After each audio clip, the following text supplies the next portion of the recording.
नमस्कार दोस्तों। ऐसी मेरी परमपिता परमात्मा से प्रार्थना है कि आप सब सुखी हो, स्वस्थ हो, मस्त हो और मजे में हो। आज मैं आपकी सेवा में एक नया वीडियो लेकर हाजिर हुआ हूँ। वीडियो शुरू करने से पहले आपसे विनम्र विनती है कि अगर आपको मेरा ये वीडियो अच्छा लगे तो मेरा चैनल सब्सक्राइब कर देना और मेरा वीडियो लाइक व शेयर कर देना। चलिए आज के मुद्दे पर आते हैं। आज का जो हमारा मुद्दा है वो है चंद्र ग्रह और शुक्र ग्रह। चंद्र ग्रह हमारे मन का कारक और शुक्र ग्रह जिसे कहते हैं सुंदरता का कारक, विलासता का कारक, लग्जरी की वस्तुओं का कारक। और चंद्रमा जिसे पहले बहुत सुंदर समझते थे, अब हम चंद्रमा पर कई बार लैंड कर चुके हैं। तो जो चंद्रमा पर होकर आते हैं वो बताते हैं कि जी चंद्रमा की जो सतह है, जो सरफेस है, बहुत ऊबड़ खाबड़ है। कहीं पर पहाड़ है, कहीं पर गड्ढे है। तो बिल्कुल मैं कई बार सोचता हूँ हमारे मन से बिल्कुल मैच करती है जो आपकी चंद्रमा की शेप है। कैसे मैच करती है?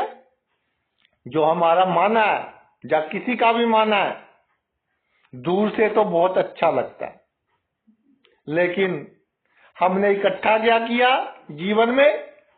कंकर पत्थर, दूसरों को धोखा देना, लेग पुलिंग। और जिसलिए इस धरती पर आए थे वो किसी के दिमाग में नहीं। तो मन हमारा या किसी दूसरे का, वो कहते हैं कि पहली बार कोई मिला तो बहुत अच्छी तरह से मिलता है।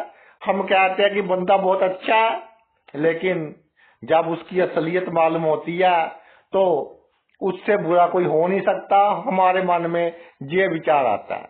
वो एक कहावत है पंजाबी में कि जा राह पे आ जाने जा बाह पे आ जाने, कि जा तो बंदा किसी रास्ते से चले, उसको मालूम होता कि रास्ता कैसा है, सड़क कैसी है, या किसी के साथ उसका व्यवहार जब लंबा चले तो वो जान जाता है कि वो बंदा कैसा है। तो चंद्रमा बिल्कुल हमारे मन से मैच करता है कि दूर से देखने में ही अच्छा लगता है। और सबसे बड़ी बात, कभी तो बहुत चमकता है, कभी बिल्कुल काला हो जाता है। तो कभी हमारा मूड बहुत अच्छा होता है, कभी छोटी छोटी बात से हम बहुत दुखी हो जाते हैं। इसीलिए हमारे ज्योतिष शास्त्र में चंद्रमा को एक ग्रह माना गया है। विज्ञान इसे ग्रह नहीं मानता, इसे धरती का उपग्रह मानता है। और शुक्र वास्तव में ग्रह है। आसमान में सबसे जो चमकीला ग्रह है वो शुक्र है, हीरे की तरह चमकता है शुक्र ग्रह, जिसे ऋषि मुनि जिन वस्तुओं को कचरा समझते हैं, वो ऋषि मुनि भाई जो सच्चे ऋषि मुनि है, सच्चे संत है।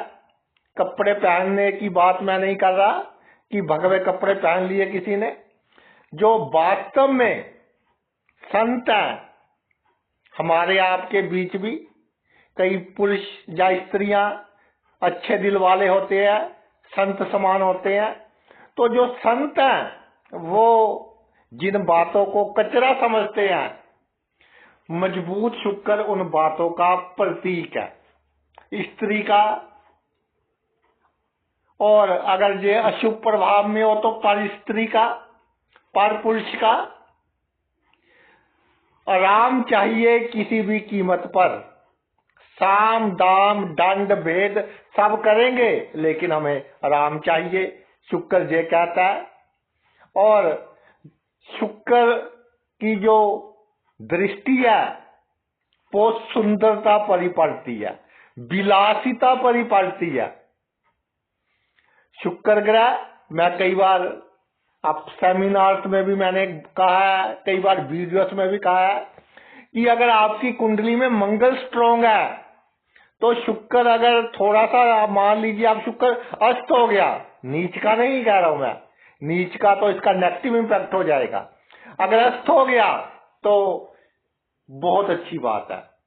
मंगल शुक्र की जुति है, साथ में सूर्य भी है, तो बहुत अच्छी बात है। राहु शुक्र की जुति है, शुक्र कमजोर हो गया तो बहुत अच्छी बात है।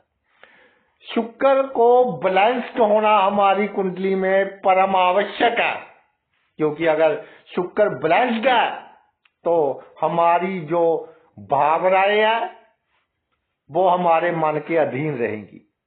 विलासिता, शारीरिक सुख ये कोई गलत बात नहीं है, लेकिन अलीगल वे से, जिसे समाज मान्यता नहीं देता, जिसे हमारे शास्त्र मान्यता नहीं देते, वो भाई बुरी बात है। चलिए अपने मुद्दे पर आते हैं, कहीं भटक ना जाए कि चंद्रमा से प्रत्येक भाव में शुक्र जातक के जीवन में क्या चमत्कार करता है। शुक्र क्योंकि विलासिता का कारक है और आजकल का जमाना मैटेरियलिस्टिक हो गया, भाई भाई पर कोर्ट केस कर रहा है कि जी 2 इंच जमीन नहीं देनी, और इस मैटेरियलिस्टिक टाइम में चंद्रमा से शुक्र की स्थिति कुंडली में बहुत महत्वपूर्ण है, जिसके पीछे हम भाग रहे हैं। धन मिल जाए और मिल जाए, गाड़ी ले ली, बड़ी गाड़ी लेंगे, बड़ी गाड़ी ले ली, उससे महंगी गाड़ी लेंगे, और कोई विलासिता की वस्तु मिल जाए, 4 दिन के बाद उससे मन भर जाए, तो उसको भी रिप्रेजेंट शुक्र ही करता है कि आपकी कुंडली में शुक्र की क्या सी पोजीशन है। चंद्रमा और शुक्र इकट्ठे हो, चंद्रमा से पहले भाव में शुक्र विराजमान हो आपकी कुंडली में, तो भाई चंद्र शुक्र जुति कहेंगे, combination of your moon and Venus, सबसे अच्छा कॉम्बिनेशन इस जमाने के लिए, इस जमाने के लिए सबसे अच्छा कॉम्बिनेशन। अगर चंद्र और शुक्र का आपके केंद्र त्रिकोणों के मालिक हो जाए तो क्या कहना, जातक की मन में सुख सुविधा की वस्तु लेने का विचार बाद में आएगा, वस्तु पहले आ जाएगी। पर्सनैलिटी बहुत अट्रैक्टिव, कपड़े जातक के बहुत अच्छे, शरीर अच्छा, कोई भी कपड़ा पहन ले सुंदर लगता है, और जातक जोली पर्सनैलिटी, हंसी मजाक करने वाला, सबको चाहने वाला, और इसमें से पॉजिटिव एनर्जी निकलती है।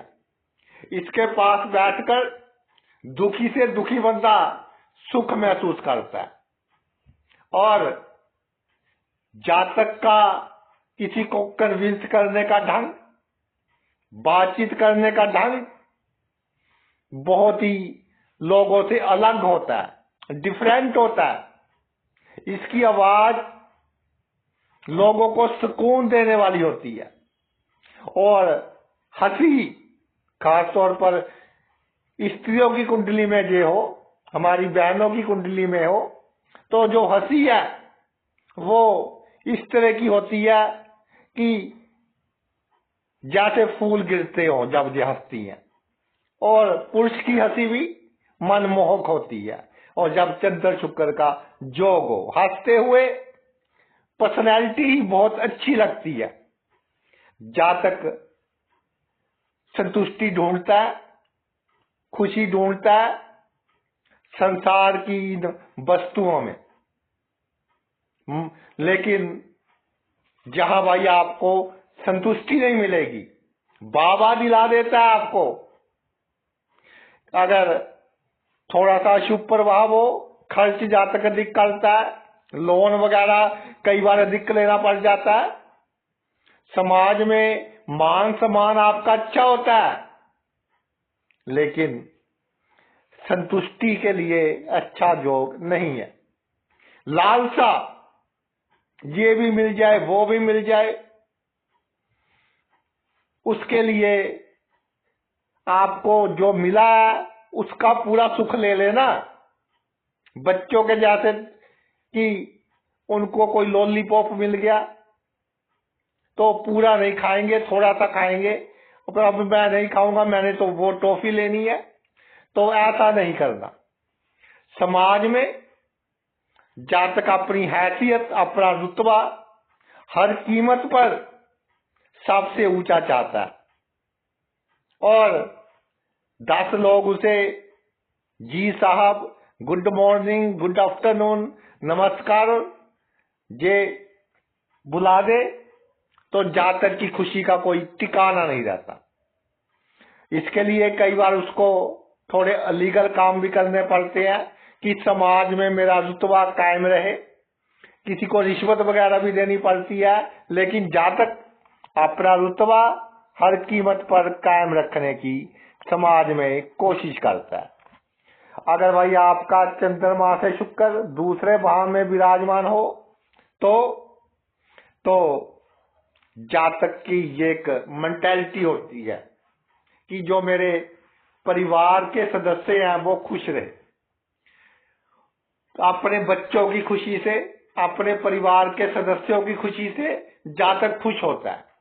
रिश्तेदारों की खुशी से भी जातक खुश होता है। अपनी जो समस्या है वो किसी को बताएगा नहीं।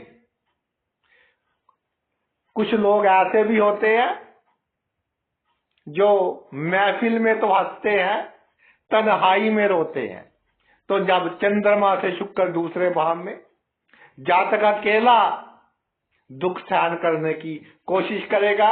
इसलिए देखा गया है हार्ट की बीमारियां थोड़ी अधिक होती हैं, नींद थोड़ी कम आने लगती है, याददाश्त कई बार कमजोर होने लगती है, जातक सामान रखकर भूल जाता है, जातक अच्छे खाने पीने का शौकीन होता है और अच्छा खाना उसको मिलता भी रहता है। धन के कारण जातक का कोई काम नहीं रुकेगा, लेकिन आपकी जो सुई है वो धन पर ही अटकी है। जैसे अर्जुन को चिड़िया की आंख दिखाई देती है, जीवन में आपको धन ही दिखाई देता है और मिल जाए। और जातक हर संभव कोशिश करता है कि शेयर मार्केट में इन्वेस्ट करूं, प्रॉपर्टी में इन्वेस्ट करूं, कौन सी एफडी अच्छी है, किसमें रेट ऑफ इंटरेस्ट अच्छा है, इसकी पूरी नॉलेज होती है। और सबसे बड़ी बात देखी है कि आजकल तो मैसेज आने लग गए मोबाइल फोन्स पर। पहले तो लोग बैंक की कॉपी जाकर कंप्लीट करवाते थे, तो उसको देखकर ही जातक खुश होता रहता है कि मेरी बैंक की पासबुक में इतने पैसे हो गए, अब इतने पैसे हो गए। तो बहुत सुकून महसूस करता है जब पैसा बढ़ता है, और ये सोचकर कि मेरा धन मेरे रिश्तेदारों के काम आए, मेरे बच्चों के काम आए, मेरे यार दोस्तों के काम आए, जातक कम खर्च करता है कई बार। लेकिन मैं ये कहना चाहता हूं कि चंद्र से शुक्र जब दूसरे भाव में विराजमान हो तो अपने परिवार के लिए अधिक जोड़ने की आवश्यकता नहीं है। खुद अपने शौक पूरे कीजिए। ये नहीं कहता कि गलत शौक पूरे कीजिए, अच्छे शौक पूरे कीजिए। और अगर आपको जीवन में कोई भी प्रॉब्लम आए तो मैं उसका आपको रामबाण उपाय बताता हूं। पितरों के लिए कुछ दान कर दे, पितरों के नाम का कुछ दान कर दे, और दोपहर के समय पीपल के वृक्ष पर जल डाल दे,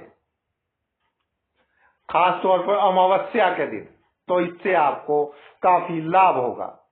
चंद्र से शुक्र तीसरे भाव में तो जातक के अंदर एक रेस्पॉन्सिबिलिटी की भावना, और ऐसे जातक दिमाग से काम करते हैं, शारीरिक बल कम यूज करने की कोशिश करते हैं क्योंकि थोड़े आराम पसंद होते हैं। और इसके अलावा ये भी कहते हैं कि जो काम मुझे सौंपा गया है मैंने वो काम पूरा भी करना है, पूरी रिस्पॉन्सिबिलिटी के साथ पूरा करने की ये कोशिश करते हैं। जब समाज को शो करने की कोशिश करते हैं। जातक का काम परफेक्ट होता है, जिसके कारण समाज में उनका यश बढ़ता है, पराक्रम बढ़ता है, प्रसिद्धि बढ़ती है। और जातक अपनी इस तरह की पर्सनैलिटी बना लेता है समाज में कि बाय हुक बाय क्रुक अपने सभी काम निकलवा लेता है। कोई काम के लिए जातक को ना नहीं करता, नो कोई नहीं कहता जातक को। जातक दूसरों की सहायता करने वाला, क्योंकि समाज में अपनी प्रतिष्ठा चाहता है, और सेल्स की लाइन में हो, आपका मीडिया की लाइन में हो, म्यूजिक की लाइन में हो, एक्टिंग की लाइन में हो, एडवर्टाइजमेंट की लाइन में हो, मॉडलिंग की लाइन में हो, इस लाइन में जातक बहुत अधिक प्रसिद्धि प्राप्त करता है। गुप्त शत्रुओं से हमेशा जातक को नुकसान होता है। बहुत समय बाद पता चलता है कि ये मेरा शत्रु था। और खास तौर पर जो शत्रु निकलते हैं, ऑपोजिट सेक्स के लोग निकलते हैं, जिस पर कभी भरोसा ही नहीं किया जा सकता कि ये भी मेरा शत्रु हो सकता था या हो सकती थी। तो थोड़ा गौर रखें, ऑपोजिट सेक्स के लोगों को अपनी प्रोफेशनल लाइफ में अधिक नजदीक ना आने दे। ऑपोजिट सेक्स के लोगों को राज की कोई बात ना बताए। आ गया जी चंद्रमा से चौथे भाव में आपका शुक्र विराजमान हो जाए। बहुत बड़ी बड़ी कामनाएं, हजारों ख्वाहिशें, और हर ख्वाहिश पर दम निकले कि बड़ी बड़ी ख्वाहिशें। शुक्र चंद्र से चौथे भाव में जातक की जब तक कामना पूरी ना हो, जो बात उसके मन में आ गई वो पूरी ना हो, तब तक उसे चैन नहीं आता, नींद नहीं आती। अच्छा भी है कि जातक अपने टारगेट को पूरा कर रहता है, लेकिन टारगेट अच्छा होना चाहिए। और अगर अशुभ प्रभाव में है, बहुत अधिक अशुभ प्रभाव में है, तो जो बड़े बड़े डकैत होते हैं उनकी कुंडली में भी ये योग देखा गया है। और जातक के पीछे बहुत लोग होते हैं, पब्लिक डीलिंग का भाव है। आसपास के लोग जातक को आइडियल मानते हैं, जातक की रीस करते हैं, जातक के कपड़ों का फैशन अडॉप्ट करते हैं, और जातक की ये कोशिश होती है कि ड्रेस उसकी लोगों से अलग हो, घर उसका लोगों से अलग हो। लेकिन मैं ये एडवाइज करता हूं कि घर पर और गाड़ी पर अपनी समर्था से कम खर्च करे, समर्था से भी कम। लेकिन देखने में होता है कि जातक समर्था से अधिक खर्च कर देता है और बाद में प्रॉब्लम होती है।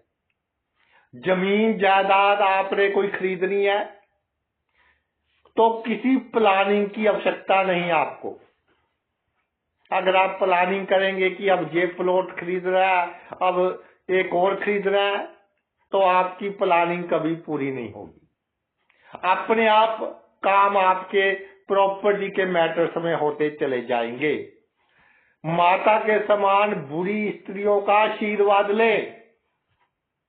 व्हाइट कपड़ा जो बहुत चमकीले रंग का होता है उसको कम पहने, खास तौर पर पूर्णिमा के दिन उसको कम पहने। और जब आप सोने जाए तो ये सोच रहा है कि सब कुछ यहीं पर रह जाएगा एक दिन। सोते समय तो आपको अच्छी नींद आए।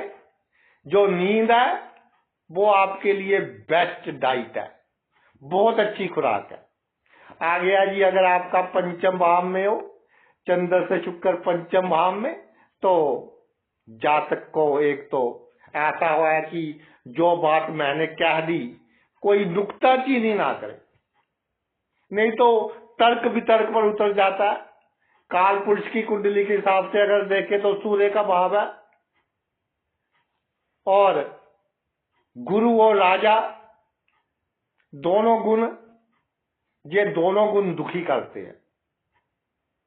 गुरु कहता है कि जी काम सही होना चाहिए, गुरु कहता है मैं त्याग भी कर सकता हूं, राजा कहता है मेरा अहंकार पूरा होना चाहिए। तो चंद्र से शुक्र पंचम भाव में मानसिक चिंता थोड़ी देगा आपको, लेकिन विनम्र हो जाए, अहंकार ना करे। तो देखिए कैसे समाज में आपकी मान प्रतिष्ठा बढ़ती है, और कैसे पिछले जन्म का खजाना आपको मिलता है। पिछले जन्म के खजाने के लिए ये बहुत अच्छा योग है आपके लिए। जीवन में इस तरह के काम होते हैं कि जैसे सेल लगी हुई है 1+1, एक के साथ एक फ्री, 4 के साथ एक फ्री, 2 के साथ 3 फ्री। इस तरह के ऑफर आपके जीवन में हर क्षेत्र में आते रहेंगे।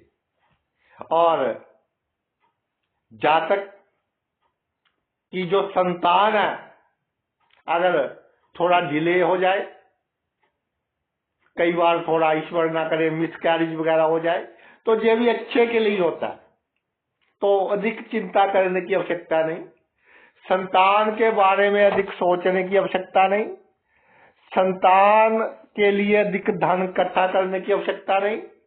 ईश्वर खुद आपकी संतान को सेट करेगा, बहुत अच्छी पोजीशन पर सेट करेगा। कई बार जातक संतान की सोच में अपने जरूरी काम जो जीवन में करने होते हैं वो भी नहीं करता। नर्वस सिस्टम का ध्यान रखें सॉरी, जब चंद्र से शुक्र आपका पंचम भाव में हो, हाथ पैर सुन्न होने, आंखों का फटकना, बैक पेन, इन बातों का जातक ध्यान रखे। और प्रेम का मामला आपके लिए फ्रैगाइल है, एक्सप्लोजिव है, धमाका होगा। किसी ऑपोजिट सेक्स के पर्सन को अपनी लाइफ से दूर रखें। और एक बात मैं कहना चाहता हूं कि एक लत लग जाती है। जातक कितना भी इसका मन उदास हो, दुखी हो, जब ये ऑपोजिट सेक्स के अपने फ्रेंड से बात करता है या करती है, तो इसकी सभी टेंशन दूर हो जाती है। तो जब चंद्रमा से शुक्र पंचम भाव में हो, ऑपोजिट सेक्स का नशा ना रखें। और अगर आप इस तरह लाइफ जिएंगे कि तू नहीं तो कोई और सही, और नहीं तो कोई और सही, तो आपका जीवन अच्छा चलेगा। नहीं तो टेंशन के कारण, डिप्रेशन के कारण आप नर्वस सिस्टम की काफी प्रॉब्लम्स क्रिएट कर लेंगे। चंद्र से शुक्र छठे भाव में जब आपकी कुंडली में विराजमान हो जाए, तो जो दुश्मन होते हैं भाई, वो भी बहुत बुद्धिमान होते हैं, लेकिन बुद्धि के साथ शातिर भी बहुत होते हैं। शातिर के साथ जातक का उस समय नुकसान करेंगे जब जातक पहले ही बहुत प्रॉब्लम में से गिरा हो। दुश्मनों की स्ट्रैटेजी को जातक समझ नहीं पाता, और जातक की प्लानिंग दुश्मन नाश में फेल होती है। तो क्या करें? आपने दुश्मनों को मित्र बनाने की कोशिश करनी है। आपने दुश्मनों के साथ अच्छे संबंध बनाने की कोशिश करनी है, क्योंकि आपको दुश्मनों का सीक्रेट पता चलता रहे। और जब आपको दुश्मनों का सीक्रेट पता चलता रहेगा, तो आपके दुश्मन आपको धोखा नहीं दे पाएंगे। और ये तो आपकी आदत है कि लड़ाई झगड़े में, मस्कुलर पावर में आप कम विश्वास रखते हैं। तो अगर आप प्लानिंग बनाएंगे कि मैं दिमाग से दुश्मन को जीतूं, तो आपको ये शो करना पड़ेगा कि भाई आप मेरे दुश्मन नहीं है, तो आपको उसके सीक्रेट पता चलते रहेंगे और आप उसका नाश कर सकेंगे। कई बार जातक को अपने जीवन में अलीगल काम करने पड़ते हैं जब चंद्र से शुक्र सप्तम भाव में हो। तो भाई जब अलीगल काम करें तो दिमाग में ये सोच रखे कि अगर बदनामी हो जाए तो भी मैं ढीठ बनकर उसको सहूंगा, बिगड़ेगा कुछ नहीं, सिर्फ थोड़ी बदनामी देता है जब चंद्र से शुक्र छठे भाव में हो। और जीवन में रिस्क लेना हो, कैलकुलेटेड रिस्क ले कि मैक्सिमम क्या हो सकता है, और जो मैक्सिमम हो सकता है वो मैं बर्दाश्त कर सकता हूं, उस हिसाब से जीवन में रिस्क ले तो जीवन के हर क्षेत्र में आप तरक्की करेंगे और जो भी आपका प्रोफेशन है उसमें आप ऊंचाइयों तक पहुंचेंगे। चंद्र से शुक्र सप्तम भाव में जातक का जीवन साथी बहुत अट्रैक्टिव होता है। कोई खास गुण होगा आपके जीवन साथी में जो उसको दुनिया की भीड़ से अलग करेगा। सुंदरता केवल चेहरे की नहीं होती, सुंदरता होती है गुणों की। आपका जीवन साथी गुणों का भंडार होगा, यूनिक होगा। वो कहते हैं ना कई कहावत कि लाखों में एक, तो आपका जीवन साथी लाखों में एक होगा। और अगर जीवन साथी खुश हो तो जातक उसकी खुशी देखकर बहुत खुश होता है, यानी जातक की खुशी उसके जीवन साथी की खुशी में छिपी रहती है। लेकिन अगर शुक्र शुभ प्रभाव में हो तो आप अपने जीवन साथी को जितना खुश करने की कोशिश करेंगे उतना वो दुखी रहेगा, यानी उतना वो आपको कम अहमियत देगा। तो एक बैलेंस बनाकर रखे अपनी मैरिज लाइफ में। अक्सर जो जीवन साथी की एक्सपेक्टेशन आपसे वो एक अलग ही है। वो समझे पहले कि जीवन साथी मेरे से क्या चाहता है।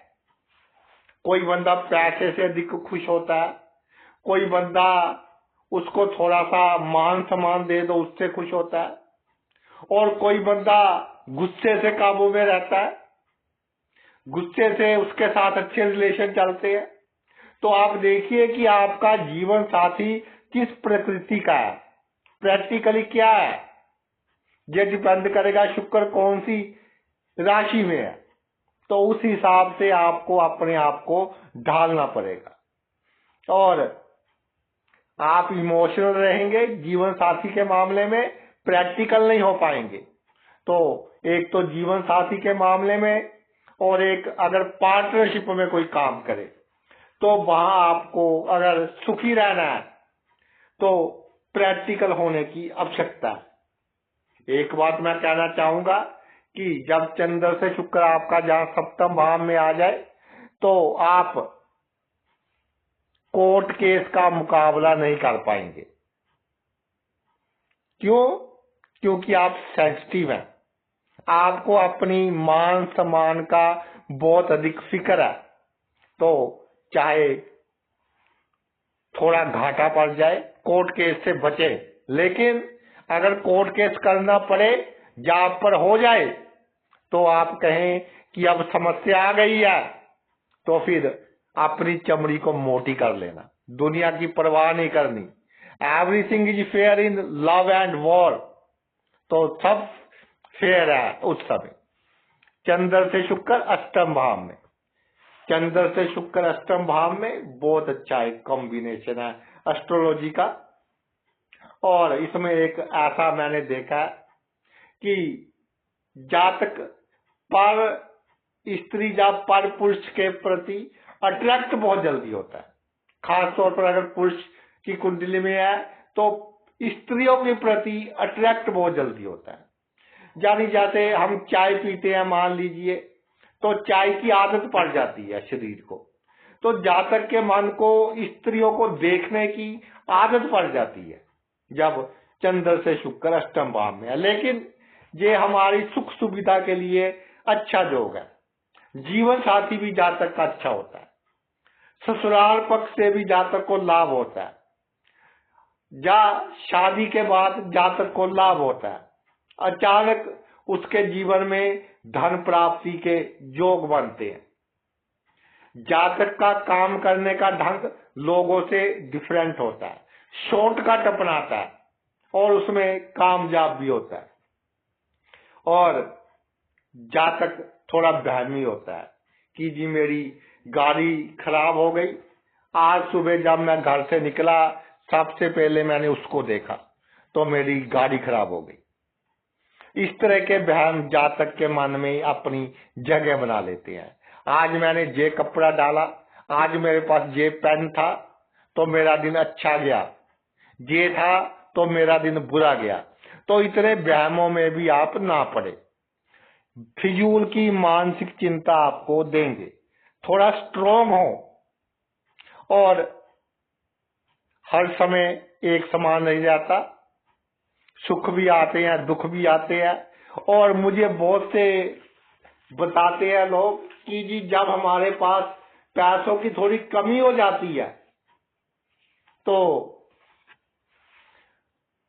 मैं अपने आप को डिस्टर्ब समझता हूं कि मेरा जो बैलेंस है वो डिस्टर्ब हो जाता है जब थोड़ी सी भी पैसों की कमी होती है।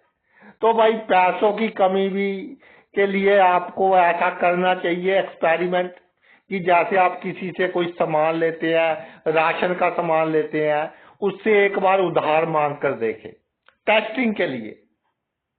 अपने किसी दोस्त को टेस्ट कर देखें जिसकी आपने बहुत अधिक हेल्प की है, ताकि इस तरह के समय में वो आपके बहुत अधिक काम आ सके। वैवाहिक जीवन में गलत फहमियां ना हो और इसका आप ध्यान रखें।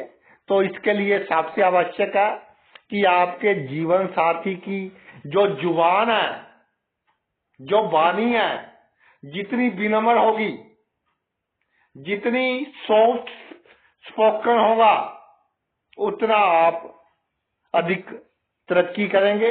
आपका भाग्य उतना अधिक आपका साथ देगा।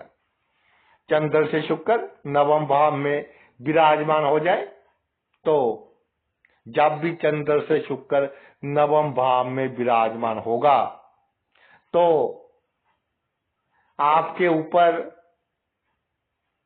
जो इस तरह से कह ले कि बुजुर्गों का आशीर्वाद, धार्मिक व्यक्तियों की दुआएं आपके अंग संग हैं और आप बहुत अधिक तरक्की करेंगे, जीवन में बहुत तरक्की करेंगे।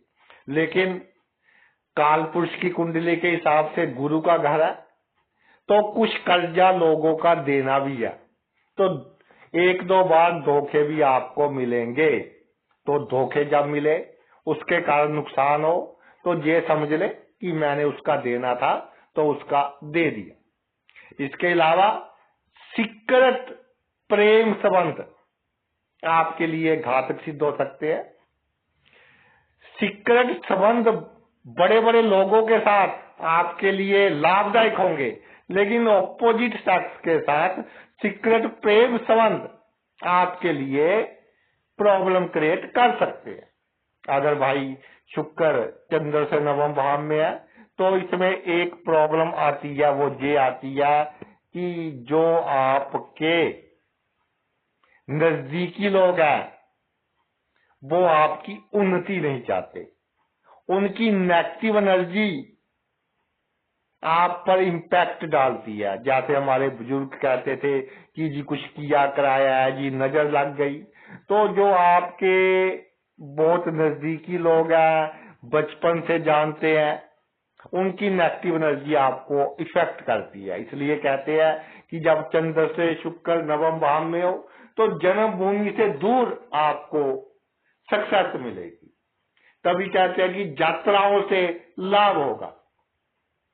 तो जब भी जीवन में कोई प्रॉब्लम आए उसका सॉल्यूशन आपसे बड़ी उम्र का व्यक्ति आपको देगा, पिता की उम्र का व्यक्ति आपको देगा। और उसकी सलाह से काम लें, चाहे आपको अच्छी ना भी लगे, तो आपकी बड़ी से बड़ी समस्या बहुत जल्दी दूर हो जाएगी।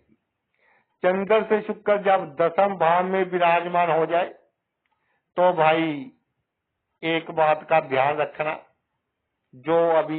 जिन्होंने अभी अपना एक्टिव कैरियर शुरू नहीं किया, कि जो आपके इंटरेस्ट की फील्ड है उसमें आपने आगे बढ़ना है। चाहे पढ़ाई कर रहे हैं, कोई काम सीख रहे हैं, कोई स्किल ले रहे हैं, जिसमें आपको इंटरेस्ट है, दिल करता है जो करने के लिए वो करना। और जिन के माता पिता के बच्चों की कुंडली में चंद्र से दसम भाव में शुक्र है, वो थोपे ना अपने विचार अपने बच्चों के ऊपर, उनको अपने हिसाब से काम करने दें, नहीं तो पूरी उम्र अगर हमारा अपने कार्य में जो हमारा काम है, जो कर्म है, उस स्थान पर जाने का मन नहीं करेगा, काम करने का मन नहीं करेगा, तो जीवन में हमारा मान सम्मान भी नहीं होगा, हमारी तरक्की भी नहीं होगी। तो पहले तो जो भी काम करना है आपने अपनी पसंद का करना है, और जीवन में खुश रहने के लिए आप अधिक चालाकी ना करें। साम दाम दंड भेद, ये जो नीतियां है, ये आप किसी गरीब के लिए, किसी शरीफ के लिए, किसी जरूरतमंद के लिए, उसके लिए उपयोग ना करें, नहीं तो उसकी बददुआ आपके कार्य क्षेत्र में प्रॉब्लम पैदा कर सकती है। अगर जीवन में आपको शक्तियां बढ़ानी है, जीवन में पावरफुल बनना है, पिछले जन्म का जो खजाना है उसका पूरा लाभ लेना है, तो किसी बड़े व्यक्ति के करीब जाना पड़ेगा। और हमारे बुजुर्ग कई बार कहते थे कि आवश्यकता पड़ने पर गधे को भी बाप बनाना पड़ता है, तो आपको इस नीति का उपयोग करना पड़ेगा और अपने कार्य क्षेत्र में एक्टिव रहे, और एक्टिव रहने का ड्रामा करे। कोई आपको प्रॉब्लम है, किसी स्किल में परफेक्शन नहीं है, बिल्कुल सीक्रेट रखें, किसी को ना बताएं, और चालाकी से काम लें।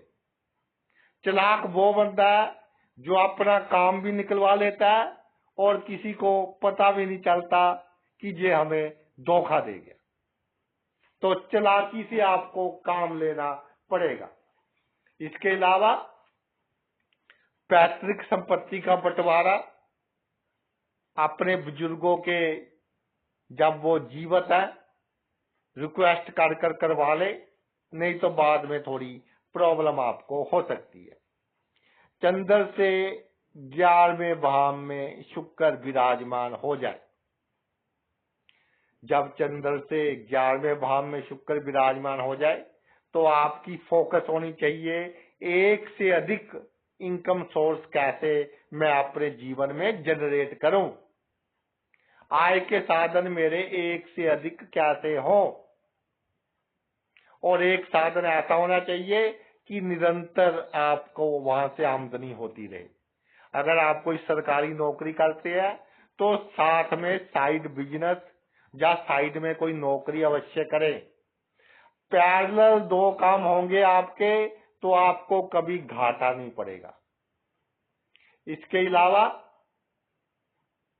आप के जो मित्र है, जो सोशल सर्कल है, वो उन लोगों को बनाएं, उन लोगों के लिए टाइम खर्च करें जो आपकी आमदनी को बढ़ा सकते हैं।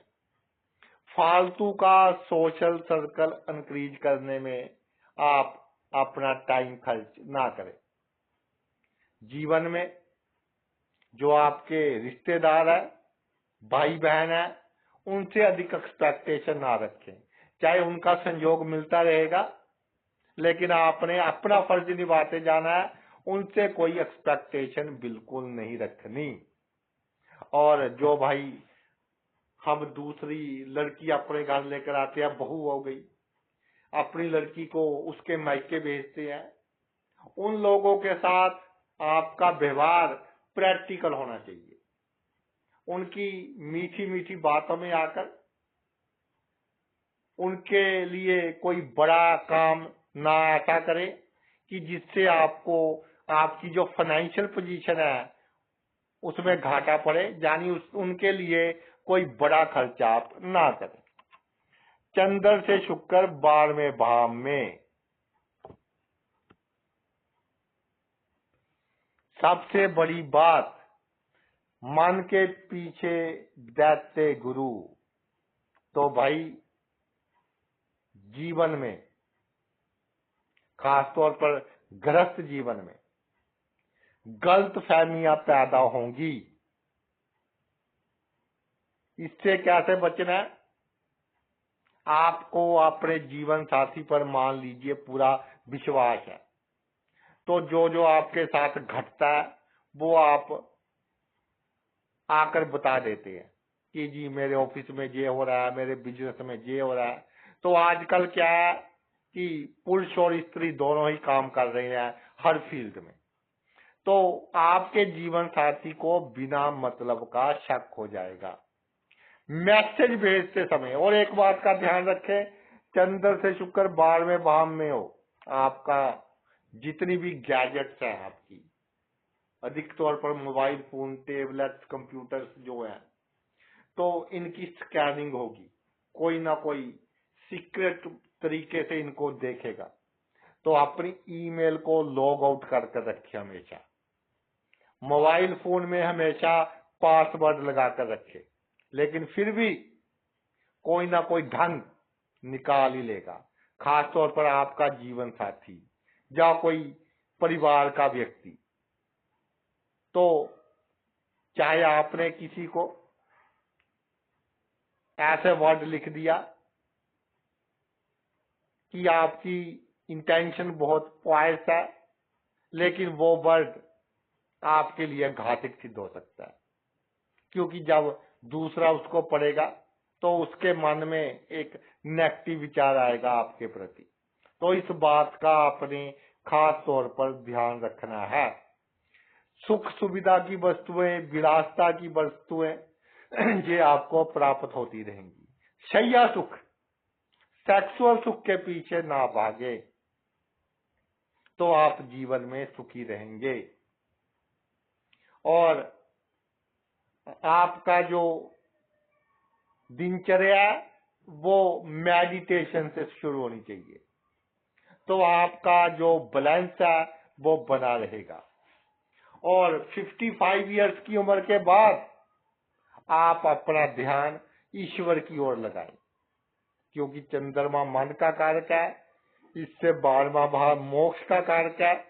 तो आप अपना ध्यान बीमारों की सेवा में, जरूरतमंदों की सेवा में, किसी आपने शमशान घाट में पीने वाले पानी का प्रबंध कर दिया, हॉस्पिटल की इमरजेंसी में, आईसीयू में पीने वाले पानी का प्रबंध कर दिया, तो इससे आपकी गति भी अच्छी होगी, आपका अगला जन्म भी अच्छा होगा, और आपकी जितनी ऊर्जा बची है शरीर की, उसका उपयोग आपने 55 ईयर के बाद एक तो रोटी कमाने के लिए तो करना, रोजगार के लिए, एक आप अच्छे कामों के लिए करें, चाहे परिवार पसंद करे या ना करे, लेकिन आपने अपना परलोक सुधारना है और आपका परलोक सुधरेगा। तो भाई ये तो मेरा वीडियो था, चंद्र से प्रत्येक भाव में शुक्र और पिछला जन्म। तो आपने अपना इतना कीमती समय निकाल कर ये वीडियो देखा, मैं तहे दिल से आपका आभारी हूँ। Thanks a lot.